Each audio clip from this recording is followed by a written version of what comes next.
Welcome to the Subkarma channel. My name is James Soames, and yes, I forgot to shave last night. I sit alone in an empty studio sharing my thoughts about branding in Taiwan. In our previous episode, episode 10, we talked about areas that most of us feel are in need of an overhaul, and we discussed whether we are who we really say we are as a brand. And I must say that the response has been overwhelming. Thank you so much for sharing your opinions, all of them. This is the start of a dialogue, a conversation, and most of you have shown amazing depth of thought, open-mindedness, and a willingness to engage. And this is worth sitting alone with no friends for. Today, however, we will switch topics. Today, I would like to talk about a topic that most of us marketing and brand experts fear more than anything in the world, even more than COVID-19. Generation Zs. We will look at what makes Gen Z so unique and go a step further by asking the following question. Is Taiwan ready for a world ruled by Gen Zs? And even more scary, is Taiwan itself a typical Gen Z?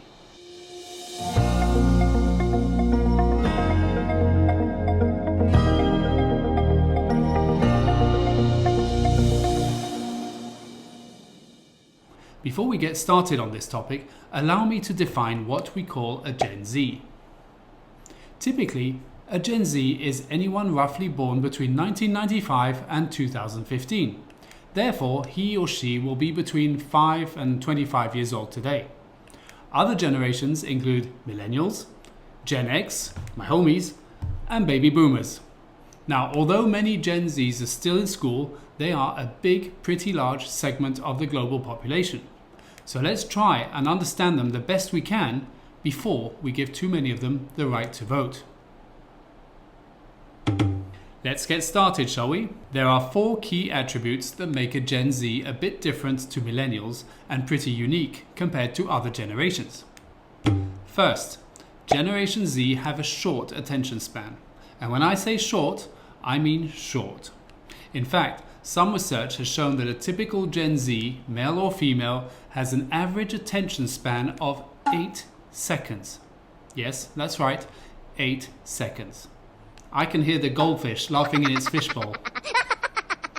And for those millennials who find that funny, you, my friends, have an attention span of 12 seconds, so that's not much to show off about. Okay, back to Generation Zs. 8 seconds is not a lot of time, and the implications are fairly wide-ranging. For instance, no Generation Z will ever remember who won the 100-meter sprint at the last Olympics, or any sprint in the future for that matter. No Generation Z will ever come to this channel and comment on the second half of this video. Although let me try and keep them for as long as possible. As I was saying, any brand message, thought, or story must be compressed, reduced to pocket-sized bites or snacks for a Gen Z to be engaged.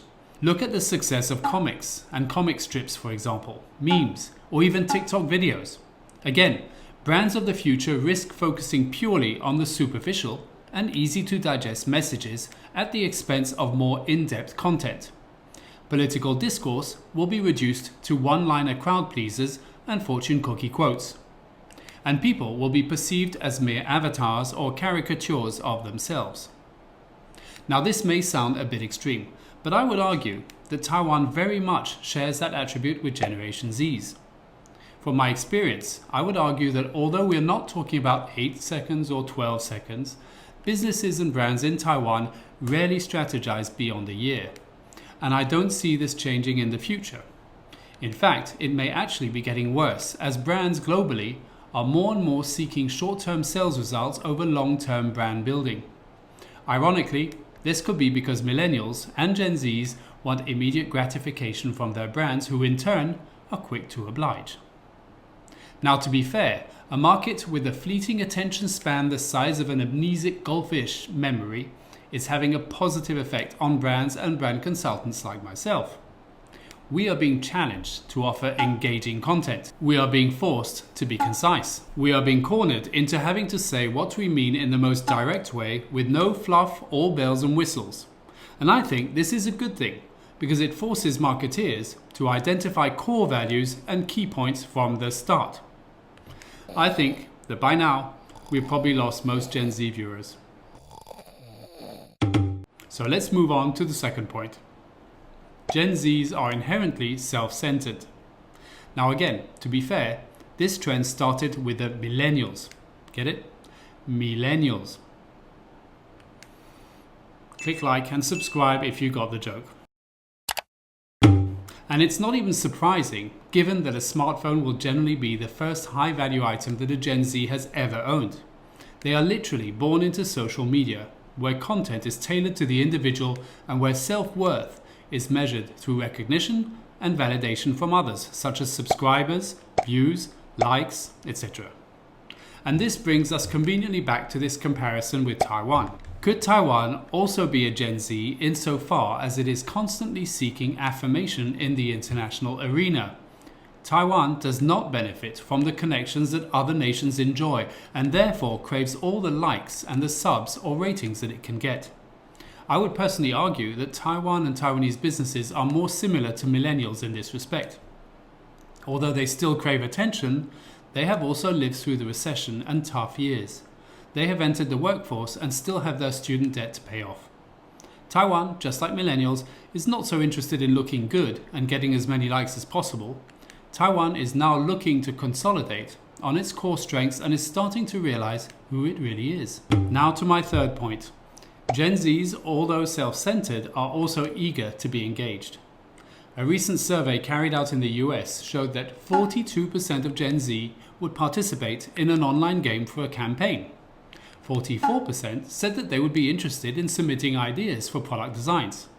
36% would create digital content for a brand. Gen Zs, our next generation, want to be involved. They want to feel important and are willing to do something meaningful rather than for money alone. So it's not so bad after all, right? And that brings me to why I am willing to spend all my time in a studio, unshaven, in Taiwan. Why I am happy to live 25 years here and hopefully many more. Just as Gen Zs are desperate to be valued and so willing to be involved, so are many Taiwanese businesses part of this new post-COVID generation of players who are showing that they want to matter and are willing to do something about it.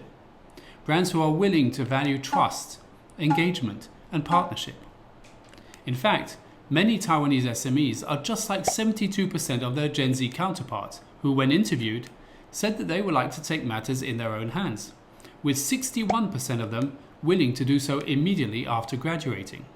So the entrepreneurial spirit is therefore still alive and well. Finally, our fourth point. Gen Zs are masters at multitasking. Another recent survey found that whereas millennials are quite comfortable working on 3 screens simultaneously on their computer, Gen Zs comfortably work on 5 screens simultaneously. Gen Zs comfortably work on 5 screens simultaneously. Isn't that amazing? Most amazing to me is that it says that Gen Zs work on 5 screens. Seriously though, the world we're living in is one where we are learning to handle information overload, where we are in constant communication with one another, where content is being created constantly. And this is a huge challenge for brands globally. Being a consistent and relevant brand today is tough and not only requires simplicity of message, authenticity, and engagement, it requires effective brand integration across medium and effective brand management. It requires multitasking at the highest level. And perhaps, just perhaps, Gen Zs are just the people to achieve that. After all, the world is not close to slowing down. And let's face it, older people like me don't want to stare at 5 screens at the same time. One is enough for my aging eyes. So let's sum it up. And this time, in the hope that some Gen Zs have stuck through this all the way, I will keep my conclusion as concise as possible so that everyone can understand. Are you ready? Gen Z, you drive us crazy sometimes, and we really don't understand you. But just like Taiwan, you matter, and you have a role to play in our future. Thank you for watching, and God bless.